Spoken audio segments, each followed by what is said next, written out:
Hello everyone, welcome to राग्या point channel. आज हम पार्ट 7 सीरीज़ को कवर कर रहे हैं।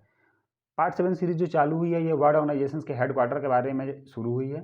इसकी शुरुआत पार्ट 0 सीरीज़ से चालू हुई थी। पार्ट 0 में हमने शेड्यूल ऑफ पार्ट 7 तक के डिस्कस किया था, जिसमें हमने ये एक्सप्लेन किया था कि पार्ट 1 में क्या पढ़ेंगे, पार्ट 2 में क्या पढ़ेंगे, पार्ट 7 तक हम क्या क्या पढ़ेंगे। ठीक है, पार्ट 0 सीरीज़ में पार्ट 1 में हमने स्विट्ज़रलैंड बेस्ड हेडक्वार्टर के बारे में पूरे तरीके से जाना।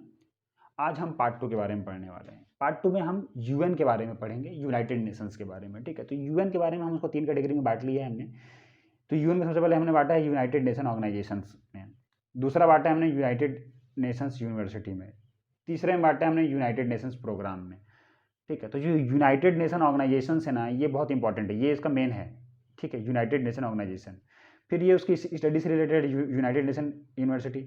और जो यूनाइटेड नेशन प्रोग्राम है ना, वो क्या है कि वर्ल्ड वाइड जो भी अपने को प्रॉब्लम देखने मिल रही है, या अपने को थोड़ा प्रोग्रेस करना है, या फिर अपने को और कुछ डेवलपमेंट करना है, ठीक है, इन सब चीज़ों के लिए ना एक प्रोग्राम बनाया गया है जो डेडिकेटली बस उसी को फॉलो करता है, उसी पे फोकस करता है। ठीक है, इससे अपने को थोड़ा अच्छे तरीके से उसमें डेवलपमेंट प्रोग्राम होती है। तो देखिए डिफरेंट डिफरेंट प्रोग्राम है। जैसे एक डेवलपमेंट से प्रोग्राम है यूएनडीपी। तो यूएनडीपी क्या है? United Nation Development Programme, United Nation Development Programme, जिसको यूएनडीपी के नाम से जानते हैं। तो ये डेवलपमेंट प्रोग्राम हो गया। फिर एक चिल्ड्रन से रिलेटेड है, वो क्या है? UNICEF, UNICEF। ठीक है, तो United Nations International Children's Emergency Fund, UNICEF, ये हो गया। फिर एक आता है यूएनएफपी। यूएनएफपी क्या होता है? United Nations population fund. ठीक है, पॉपुलेशन से रिलेटेड है। उसके बाद फिर क्या होता है, ये दोनों तो आप पहले ही पढ़ चुके हैं स्विट्जरलैंड के टॉपिक में, यूएन एड्स और UNCTAD। यूएन एड्स कहाँ से आया?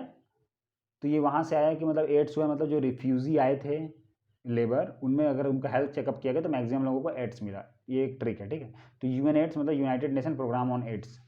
तो एड्स पे एक प्रोग्राम हो गया। फिर हमने एक बताया था कि जब वेदर ख़राब था, टेलीकम्युनिकेशन नहीं हो पा रहा था, तो वहाँ पे ट्रेड बंद हो गया। तो ट्रेड से ही आया था UNCTAD, मतलब United nation conference on trade and development. ठीक है, कॉन्फ्रेंस किया गया ट्रेड एंड डेवलपमेंट पे, यहाँ से आ गया। फिर आ गया यूनेप। यूनेप क्या था? यूनाइटेड नेशन इन्वायरमेंटल प्रोग्राम, इसको बोलते हैं यूनेप, ये इन्वायरमेंट पे था। फिर एक आ गया यूएन हैबिटेट। ये देखिए यूएन हैबिटेट है यहाँ पे, तो United Nation human settlement programme, ये ह्यूमन सेटलमेंट प्रोग्राम था। ठीक है, तो इस यहाँ पे जो आप देख रहे हैं, तो यहाँ पे हमने क्या जाना, यूएन प्रोग्राम के जितने भी शॉर्ट फॉर्म्स होते हैं और उनके फुल फॉर्म होते हैं। ठीक है, और वो किस किस डेडिकेटली किया गया, इसके बारे में हमने जाना। अब हम थोड़ा सा आगे चलेंगे और हम जानेंगे कि ये प्रोग्राम के क्या हेडक्वार्टर है, यूएनए का क्या हेडक्वार्टर है, और यूएन यूनिवर्सिटी के क्या हेडक्वार्टर है, उसके बारे में हम डिटेल में जानेंगे। ठीक है, तब तक देखिए इसको। ठीक है, तो मैंने क्या बताया था, यूएन सबसे इंपॉर्टेंट है, यूनाइटेड नेशंस ऑर्गेनाइजेशन सबसे इंपॉर्टेंट है। ठीक है, इसका हेडक्वार्टर कहाँ पे है? न्यूयॉर्क में है। इसको अपन कैसे याद करेंगे? देखिए यूनाइटेड नेशंस, यूनाइटेड मतलब सबको एक रखना, नेशन मतलब को सबको बांध के रखना। तो ये एक टाइप का नया सोच है, तो नया मतलब न्यू आया, तो इसलिए यूनाइटेड नेशंस में न्यू आया, मतलब नया सोच, मतलब न्यूयॉर्क। ट्रिक है बस। ठीक है, और एक ट्रिक क्या है यहाँ पे, इस पर मैंने क्या बोला, जैसे मान लीजिए आपका घर है। ठीक है, यदि आपका घर है तो क्या करेंगे, आप जहाँ रहेंगे वहाँ का डेवलपमेंट आपके कंट्रोल में रहेगा, वहाँ के चिल्ड्रन आपके कंट्रोल में रहेगा, फिर वहाँ का पॉपुलेशन आपके कंट्रोल में रहेगा। ये तीनों चीज़ आप चाहेंगे कि ये हमारे कंट्रोल में रहे, ये हमारे टेरिटरी में रहे। ठीक है, तो सेम उसी प्रकार यूएन ने भी किया, क्योंकि ये एक नई सोच थी, तो इसलिए नई सोच से न्यू, तो न्यूयॉर्क।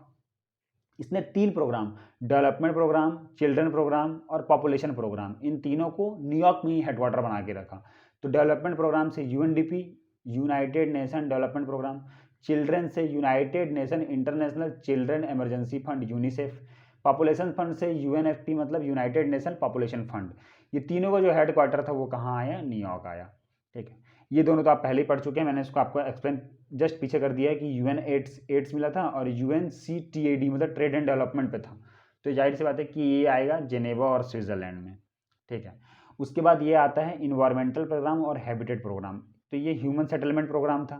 ठीक है, और ये था इन्वायरमेंटल प्रोग्राम। तो इन्वायरमेंटल प्रोग्राम मतलब इन्वायरमेंट को सुधारने के लिए नया नया कदम उठाना। तो इन सब यूनाइटेड प्रोग्राम और हैबिटेट, ये दोनों का जो हेडक्वार्टर था ना, ये नायरोबी केन्या में था। नायरोबी केन्या, ये अफ्रीकन कंट्री है। ओके, तो इस प्रकार हमने ना यूएन के बारे में और यूएन के प्रोग्राम्स के हेडक्वार्टर के बारे में जान लिया। अब एक आता है यूएन यूनिवर्सिटी। यूएन यूनिवर्सिटी मतलब स्टडी से रिलेटेड है, उसका जो यूनिवर्सिटी है वो टोक्यो जापान में खोला गया है। ठीक है। तो इस प्रकार यूनाइटेड नेशन, यूनाइटेड यूनिवर्सिटी और डिफरेंट प्रोग्राम के बारे में और इनके हेडक्वार्टर के बारे में हमने जान लिया। आप हमारे साथ पार्ट 7 तक के सीरीज में जुड़े रहिए। डेफिनेटली आपके इन वर्ड ऑर्गेनाइजेशन के जो क्वेश्चंस हैं ना हेडक्वार्टर्स के, वो आपको एग्जाम में देखने मिलेगा और डेफिनेटली आप इसको अटेम्प्ट कर पाएंगे। तब तक हमारे साथ जुड़े रहिए। धन्यवाद। Thank you for watching us.